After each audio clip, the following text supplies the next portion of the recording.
Good evening and welcome to Sunset News this Sunday evening.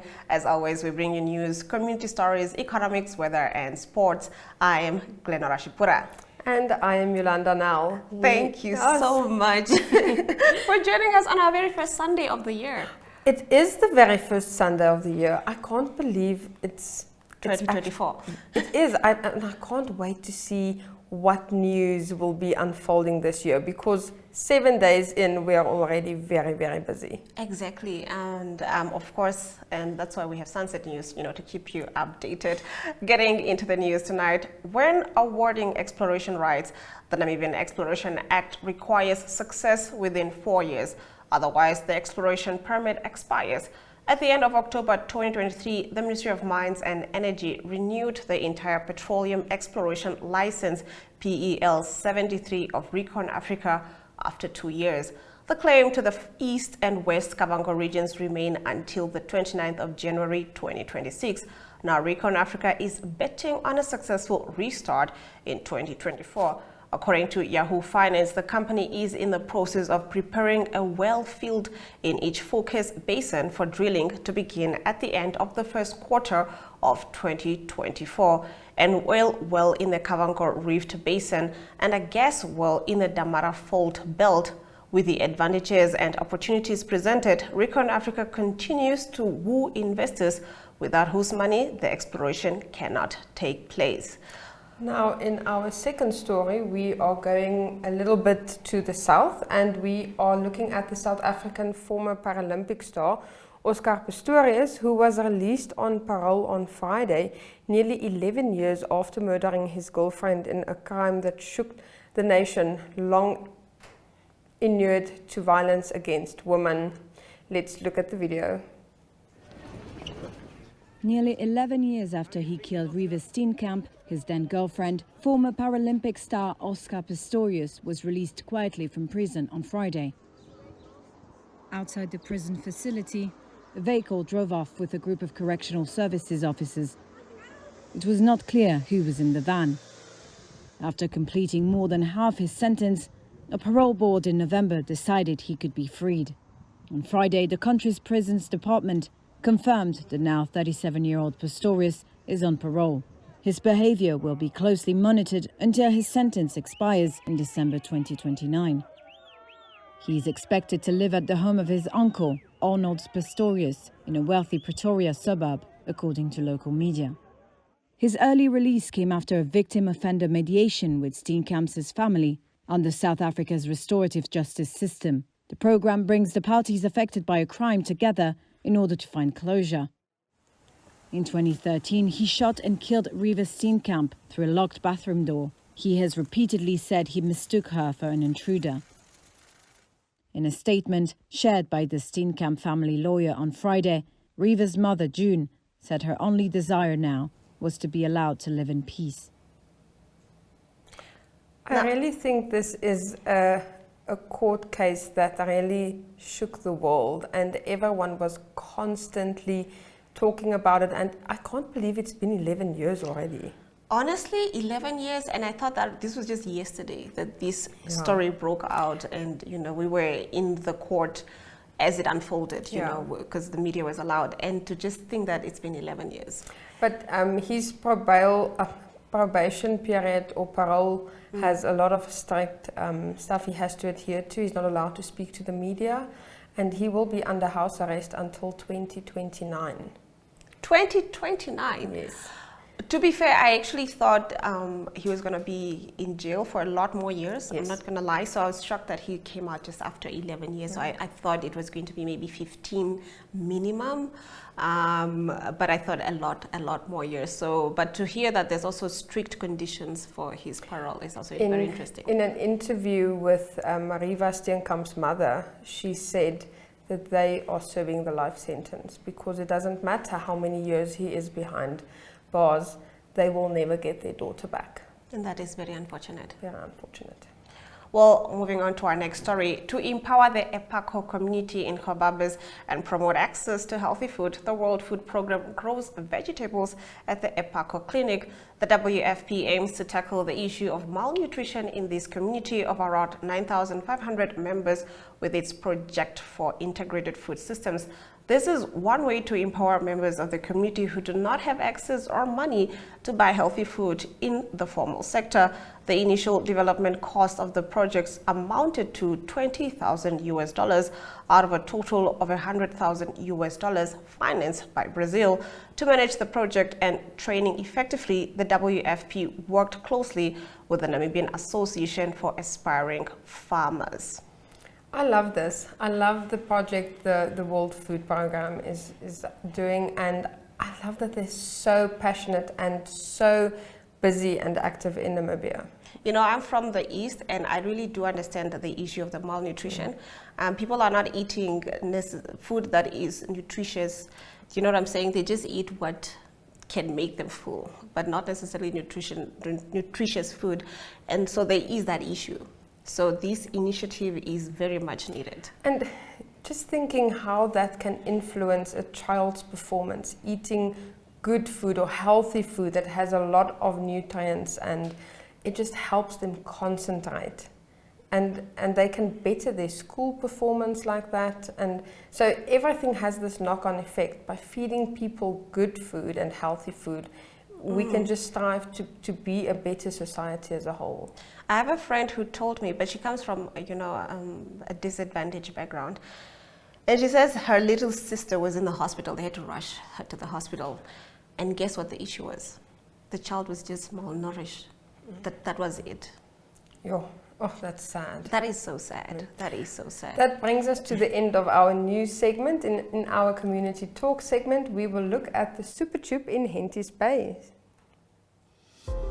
Neopaints has established a 67-year Namibian legacy, creating personalized paint solutions that blend quality and innovation for the Namibian people. We pride ourselves in being a 100% Namibian-owned company, investing in our country and our people by employing and empowering true Namibians. With every brushstroke, Neopaints commits to our quality guarantee and always delivering a coat of excellence. At Neopaints, we always stay true to our country. We are as Namibian as you.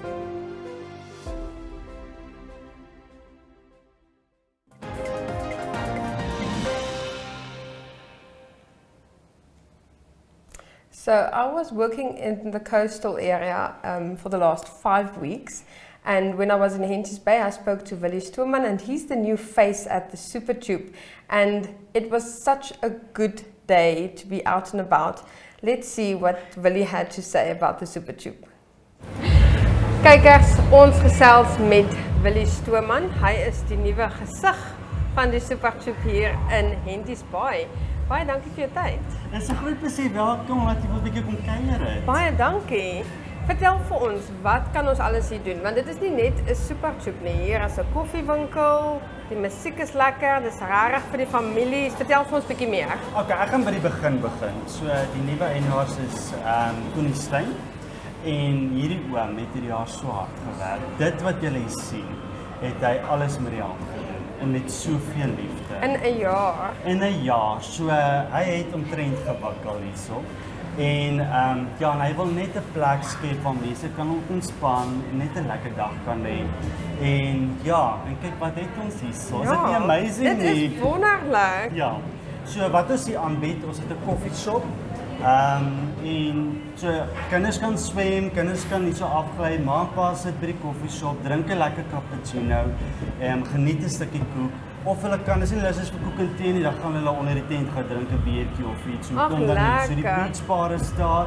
En dan het ons ook die Sundowner bar ook. So op hierdie heerlike dek hier buite kan mens ook Sundowners kom drink.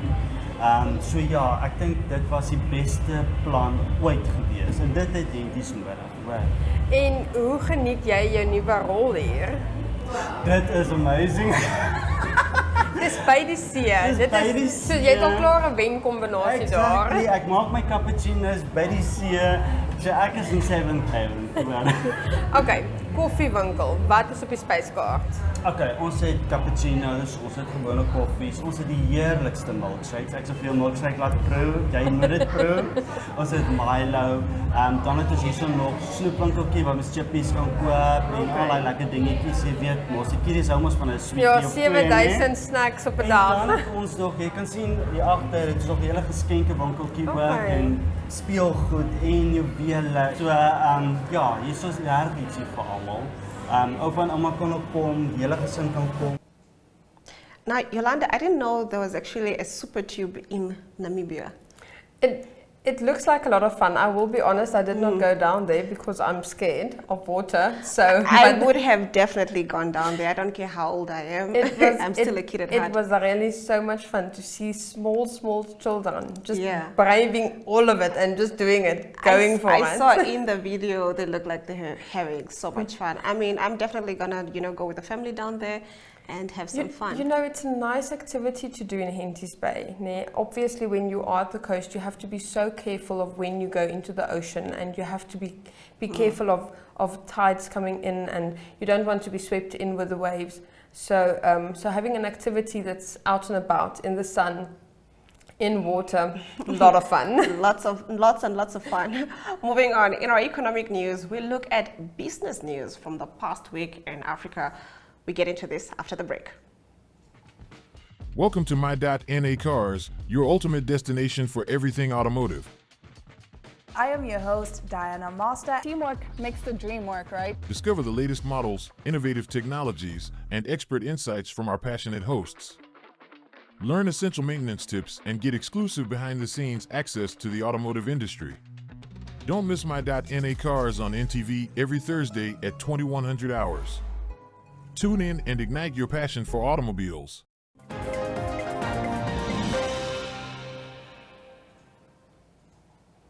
In our economic news, Reuters brings you a roundup of sub-Saharan Africa's top business news, including a deal between Ethiopia and Somaliland and a massive power plant construction program in South Africa. Here is what's been making the business headlines in sub-Saharan Africa this week.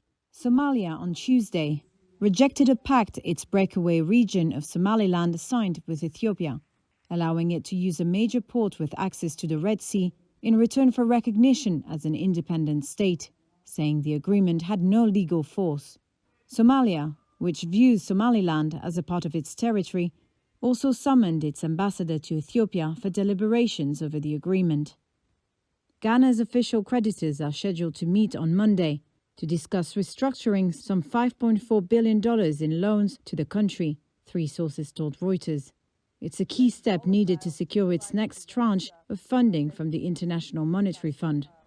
Uganda estimates it will pay power distributors Umeme about $225 million to allow the utility to recoup its investments in the national grid after its concession ends in March 2025, a top energy ministry official said.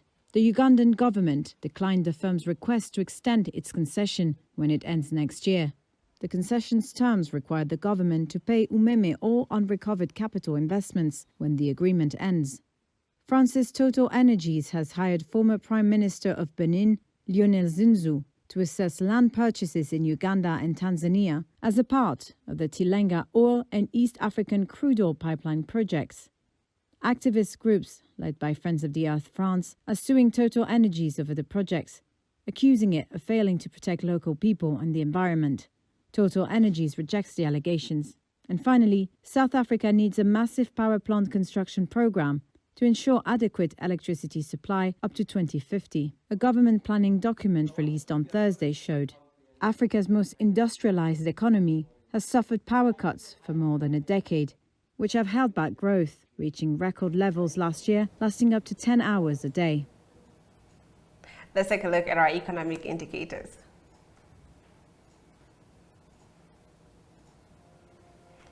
The Namibian dollar trades against the British pound at 23.87, against the euro at 20.56, against the US dollar at 18.80, 2 Namibian dollars and 63 cents gets you 1 Chinese yuan. On the commodities market, copper went down while gold, platinum and Brent crude oil went up. Brent crude oil trading at 1.49%, going for $78 and 75 cents per barrel. Next up, we will head over to international news.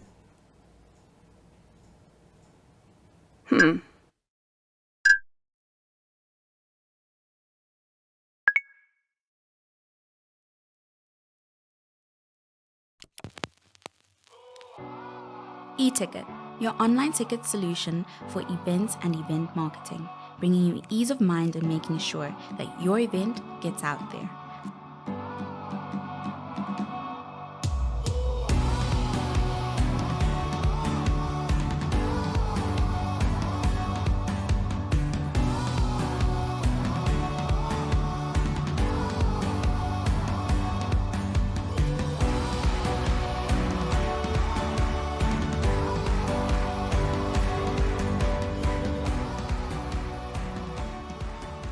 For more information, contact events@nhh.com.na.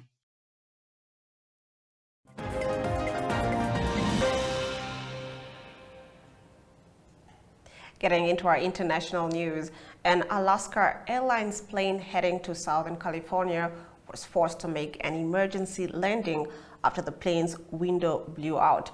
Reuters has more. Let's take a look. We're here investigating an accident, and yes, we've now determined, based on our definition of substantial damage, that it is an accident, not an incident. Fortunately, all passengers deplaned. We are not aware of any serious injuries. We are aware of reports of minor injuries. With that said, I imagine this was a pretty terrifying event. We don't often talk about psychological injury, but I'm sure that occurred here. So on behalf of the National Transportation Safety Board, I would like to extend our deepest sympathies to those that experienced what I imagine was truly terrifying. We have the safest aviation system in the world. It is incredibly safe. We are the global gold standard for safety around the world, but we have to maintain that standard. We are very, very fortunate here that this didn't end up in something more tragic. No one was seated in 26A and B, where that door plug is. The aircraft was around 16,000 feet and only 10 minutes out from the airport when the door blew.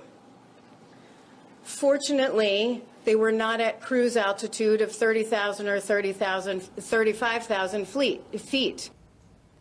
Oh, what a story to tell. In our second international story, a woman in her 90s was pulled out alive miraculously by rescue workers from a collapsed house in the rain on Saturday, 124 hours after the magnitude 7.6 earthquake struck Japan's west coast on January the 1st. The Japanese public broadcaster NHK reported that two women were found trapped in the rubble of a collapsed two-story house in the town of Suzu at around 8:20 p.m. While the elderly woman was responsive, the other in her 40s showed no vital signs. According to the government, 126 people have been confirmed dead and more than 200 are still missing. The major earthquake destroyed local infrastructure and snapped power links to 22,000 homes in that region.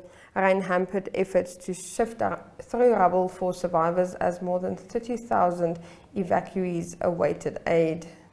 Now, after the break, Yolanda Neal will give us an update on the weather predictions. Welcome to My.NA Cars, your ultimate destination for everything automotive.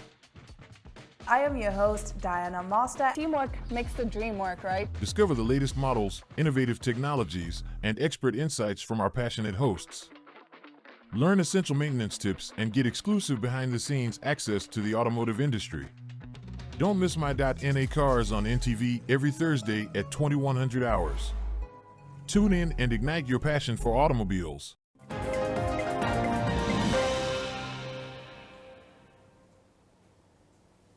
Well, we have been enjoying some much needed and deserved rain here in the capital, but here are your weather forecast for tomorrow.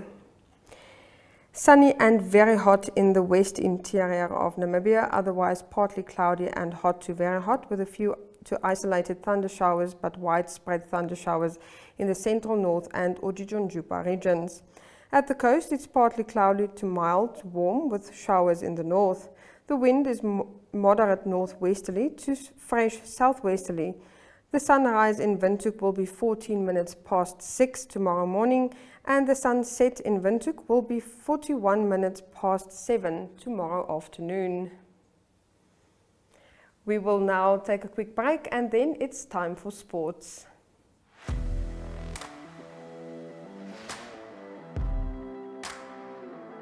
Hello and welcome to today's Sports Rep Show. I am your host, Jesse Jackson Kauraifa.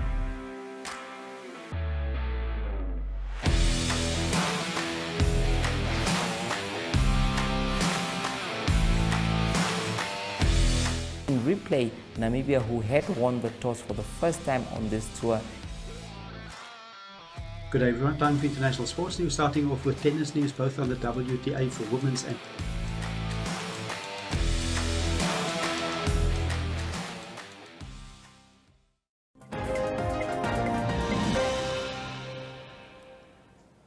Getting into our sports news, former UFC heavyweight champion Francis Ngannou will return to the ring to take on former unified world heavyweight champion Anthony Joshua. Joshua's promoter made the announcement on Friday. The 37-year-old Cameroonian Ngannou has boxed only once professionally. Joshua is a 34-year-old Briton who has been world champion twice after winning gold at the 2012 Olympics. He beat Sweet Odo Walian on December 23rd to seal his third straight victory last year. And in the second sports story, the Confederation of the African Football has increased by 40% in prize money for the triumphant team at the upcoming Total Energy Africa Cup of Nations in Côte d'Ivoire this month. The victorious squad at the Total Energy AFCON 2023 will now be awarded a staggering $7 million. This significant increase aims to alleviate the prestige of the tournament and further incentivize top-tier performances on the African football stage. The runner-up of the Total Energies AFCON 2023 will not be left empty-handed, as their prize money sees an impressive rise to $4 million. This move by the CAF demonstrates a commitment to recognizing and rewarding excellence through the competition. I think this is a great initiative indeed. I think I should have gone into sports. Exactly. But with that, we've come to the end of the broadcast. Thank you so much, Yolanda Nell, for joining us. Thank you for having me. From me, Glenn Rashipura, until next time.